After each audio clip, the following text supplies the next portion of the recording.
Les forces armées de la République démocratique du Congo ont appris par voie de presse le prétendu retrait des forces de défense rwandaises et de leurs supplétifs de l'AFC M23 de la ville d'Uvira et de ses environs.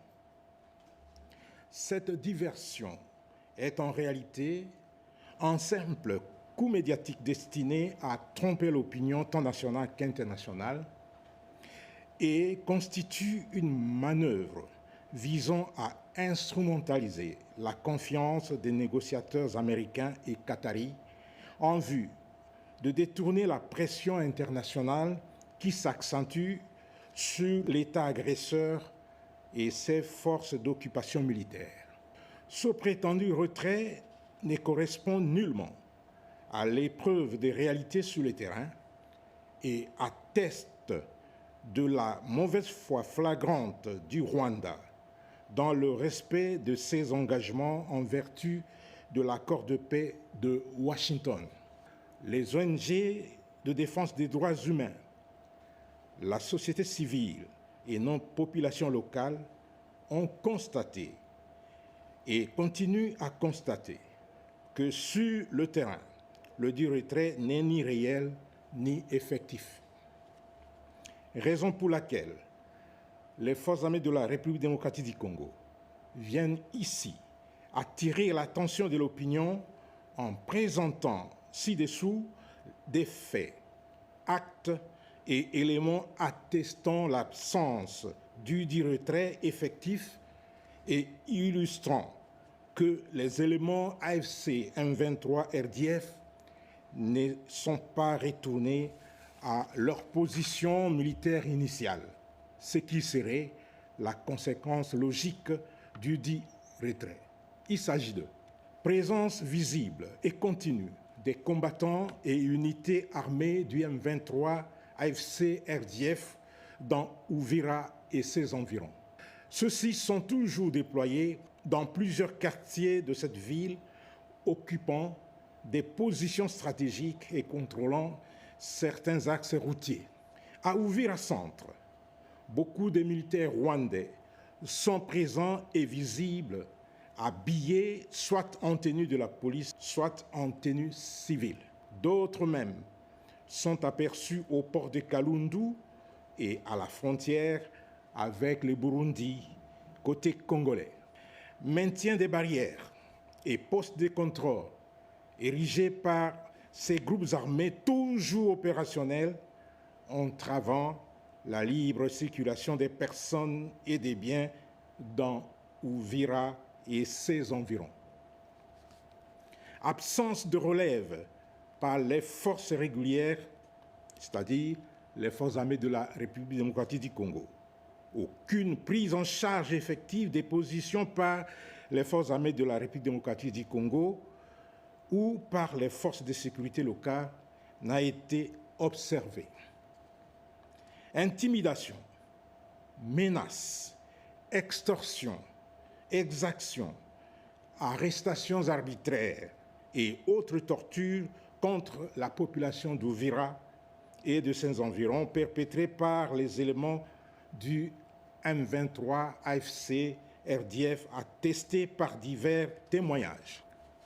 Activités militaires nocturnes dans Uvira et dans les périmètres environnants attestées notamment par les mouvements suspects et des patrouilles armées signalées dans différents quartiers, confirmant la persistance de la présence de ce groupe.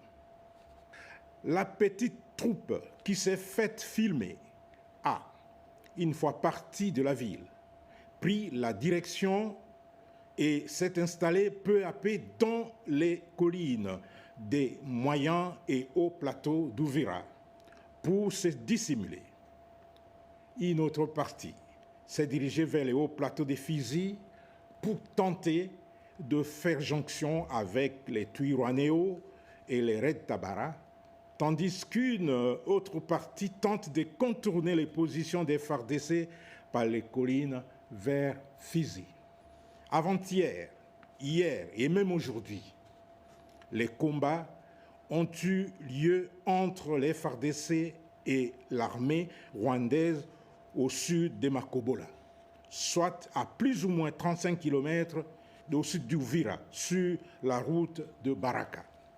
Il s'ensuit par ailleurs que le nommé Willy Ngoma, porte-parole de l'AFC M23, atteste cette conclusion dans une vidéo devenue virale sur les réseaux sociaux en disant que jamais l'AFC ne laissera la ville d'Uvira, car on ne peut pas se retirer d'Uvira et, au même moment, continuer les combats dans et au-delà de la ville à plus de 30 km.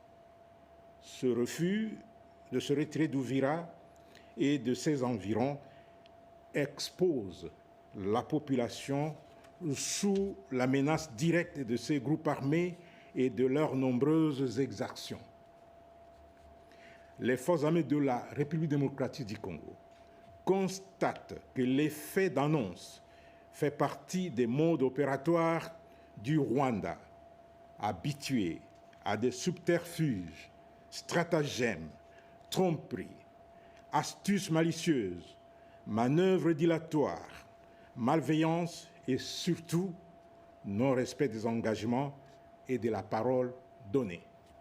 C'est pourquoi les forces armées de la République démocratique du Congo exhortent les négociateurs américains et qataris ainsi que la communauté internationale à ne pas prêter foi aux déclarations des Rwandais et de leurs supplétifs de l'AFC M23 qui sont déterminés à poursuivre les hostilités sans aucun respect des accords de Washington et de la résolution 2773 du Conseil de sécurité des Nations unies. Les forces armées de la République démocratique du Congo appellent la communauté nationale et internationale à ne pas se laisser abuser par ces déclarations mensongères. Elles rassurent les habitants d'Uvira et de ses environs que tout est mis en œuvre pour restaurer l'autorité de l'État et protéger les populations civiles de ce coin. Elle les exhorte à rester vigilants et à signaler tout mouvement suspect aux autorités compétentes et à nos services d'intelligence.